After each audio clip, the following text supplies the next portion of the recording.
Si le seul truc qui te manque, c'était de ne pas savoir par où commencer.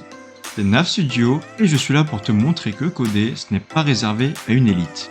Tu veux apprendre à coder, mais tu te demandes par où commencer, quel langage choisir, ou même si t'es fait pour ça, laisse-moi te dire un truc, le code, c'est une arme. Une compétence qui peut littéralement changer ta vie. Mais si tu te lances au hasard, sans direction, tu vas galérer, perdre du temps, et peut-être même passer à côté de ton potentiel dans ce domaine. Moi, j'ai fait des erreurs, j'ai testé des trucs qui m'ont fait perdre des mois. Ce que je vais te dire dans cette vidéo, c'est exactement ce que j'aurais aimé savoir dès le départ. Pourquoi apprendre à coder en 2025? Quel setup t'as besoin? Vers quel langage se diriger? Ou comment progresser vite et bien comme un pro? Pas de blabla, que du concret. Si t'es motivé, curieux et prêt à te challenger, alors t'as tout ce qu'il faut pour devenir un vrai développeur. Alors respire un grand coup, accroche-toi, parce qu'on ne va pas juste apprendre à coder, on va apprendre à créer. Le code, c'est un petit peu comme Minecraft. Dans Minecraft, tu démarres avec rien, juste toi, des blocs et ton imagination.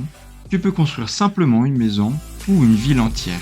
Le code, c'est pareil. Tu peux créer tout ce que tu veux à une seule condition, savoir ce qui est possible de faire. Donc, pourquoi apprendre à coder et par où commencer? En fait, coder, ce n'est pas juste taper du texte noir sur fond blanc, c'est créer, résoudre, transformer et inventer. En 2025, apprendre à coder, c'est te donner le pouvoir de tout construire. Tu veux créer une application, tu veux automatiser ton travail, gagner du temps, lancer un projet, bosser en remote, tu peux. Regarde autour de toi, Instagram, Google, ChatGPT, Spotify, Notion. Derrière tous ces géants, il n'y a qu'une seule chose, du code. Des interfaces stylées, des algorithmes fous qui tournent sur des serveurs puissants, tout ça, c'est juste des lignes de code organisées intelligemment. Mais attention, coder, c'est pas magique. La vérité, oui, c'est très dur. Mais ce n'est pas la difficulté qui fait abandonner les gens, c'est le manque de direction. Le fait de ne pas comprendre ce qu'on fait. La différence entre quelqu'un qui progresse et quelqu'un qui stagne, c'est pas l'intelligence, c'est la capacité à apprendre avec intention. Mieux vaut travailler intelligemment que travailler beaucoup. Comment devenir un bon développeur? Pour devenir un bon développeur, il faut apprendre à comprendre et non à recopier. Pose-toi toujours cette question, comment ça marche? Construis des petits projets, termine-les et surtout comprends ce que tu fais. Et le principal dans tout ça, c'est rester curieux. Cherche toujours à savoir ce qui se passe derrière et si tu appliques bien tout ça, tu seras bien meilleur développeur en quelques temps que la moyenne ou même que des professionnels. Et maintenant, on va voir ce qu'il te faut pour commencer. Tu n'as pas besoin d'avoir un setup à 2000 € ainsi que 4 écrans. Le minimum à avoir, c'est un PC sous Windows, macOS ou Linux. Il est minimum 8 Go de RAM pour être parfaitement fluide et surtout une connexion Internet. Il ne s'agira pas de connaître tout par cœur, mais simplement d'avoir les bases pour savoir où chercher. Internet sera ton meilleur ami. Maintenant que tu as ton petit setup, qu'est-ce qu'il faut pour te commencer? Avant même de choisir un langage que tu aimes bien, il te faut les bons outils. Pas besoin d'en installer 50, juste l'essentiel pour bien bosser et progresser rapidement. Pour cela, je te conseille d'utiliser VS Code comme éditeur de code. Il est gratuit, super complet et c'est pas pour rien que c'est l'IDE le plus utilisé au monde aujourd'hui. Ensuite, tout aussi indispensable, je te conseille GitHub. Avoir GitHub, c'est ce qui fera la différence entre un bon et un mauvais développeur. GitHub te permet de versionner ton code, il te permet énormément d'autres choses. C'est un outil très puissant que tout développeur devrait avoir. L'avantage avec GitHub et VS Code, c'est que VS Code s'intègre parfaitement avec GitHub. Donc tu peux gérer tes sauvegardes et ton historique de code directement depuis ton éditeur. Je vais pas te mentir, Git, au début ça peut paraître un peu galère, mais une fois que tu as compris les bases, tu passes un vrai cap dans ta progression. Tu te rapproches clairement du niveau développeur pro. Maintenant que tu as tes outils pour commencer à taper du code, on va parler de l'IA. L'IA, je te le conseille fortement pour coder.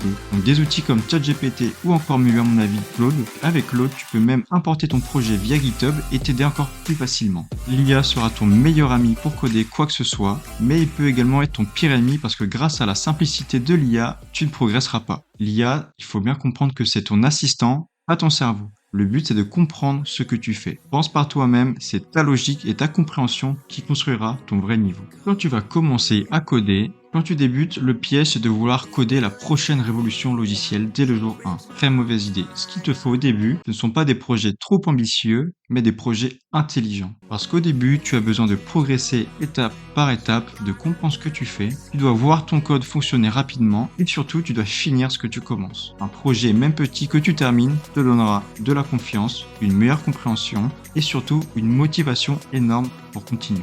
Dis-toi bien que apprendre à coder, c'est comme construire une maison. Commence d'abord par les fondations avant de finir par le toit. Et pour cela, j'aurai différents projets à te proposer pour commencer le code. On commence par un projet simple mais visuel. Je te propose un site vitrine, donc ça peut être une page de présentation, un faux site de produit ou même ton CV en ligne. En faisant ça, tu feras déjà un pas de géant dans le domaine du front-end. Donc tu apprendras notamment la structure d'une page web avec HTML, les designs de base avec CSS, les couleurs, marge, police, le responsive, les premières interactions avec JavaScript, les menus, les boutons, les transitions simples. L'objectif de cet exercice, c'est de créer un site simple, visuel et concret. Parfait pour mettre en pratique ce que tu apprends et te faire la main rapidement. Ensuite, passe à des petits scripts avec Python. C'est un langage simple, lisible, parfait pour comprendre la logique d'un programme. Que tu sauras faire avec Python, à la seule différence qui sera la syntaxe, tu pourras le répercuter avec n'importe quelle autre technologie. Tu vas y apprendre les bases fondamentales, les variables, les conditions, les boucles, comment automatiser des choses utiles, par exemple renommer des fichiers, traiter simplement des données ou fichiers Excel. L'objectif, c'est de créer des outils utiles, concrets, avec très peu de lignes de code, faire quelque chose de simple où tu vois rapidement des résultats, et également tester un petit peu la puissance et les possibilités qu'offre Python. Si tu parviens à faire ces exercices, une fois que tu sais gérer le front-end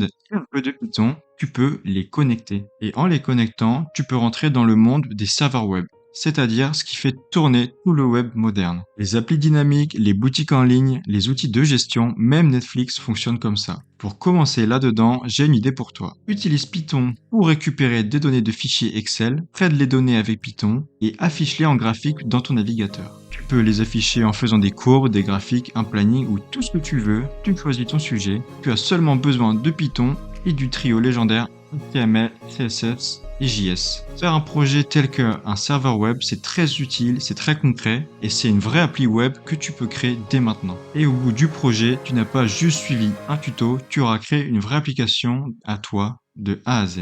Et si tu arrives, je te félicite car tu commences vraiment à devenir développeur. Maintenant, on va voir comment choisir un projet pour apprendre. Quand tu apprends à coder, l'objectif ce n'est pas de faire fonctionner un bout de code ou d'utiliser un langage parce que celui-là tu l'aimes bien. Il existe plein de langages de programmation, chacun avec ses forces et ses faiblesses et surtout ses usages différents. Quelque chose que je dirais toujours, c'est simple, c'est pas toi qui choisis la technologie, c'est ton projet qui l'a choisi. Si tu fais un projet et que le Python est le plus adapté, utilise Python. Si c'est JavaScript, alors fonce avec JavaScript. Mais retiens bien que c'est le projet qui choisit et qui détermine la technologie. Donc pour encore passer un cap, prends à comprendre les différences entre chaque technologie. S'il y en existe plusieurs, c'est pas pour rien. De plus, le monde du code évolue constamment, alors reste toujours curieux et à jour sur les nouvelles technologies qui sortent. Donc ce que tu dois retenir, c'est que tu n'as pas besoin du meilleur PC, tu n'as pas besoin de tout comprendre tout de suite. Tu n'as pas besoin d'être un génie, ce qu'il te faut, c'est la volonté d'apprendre un peu plus chaque jour.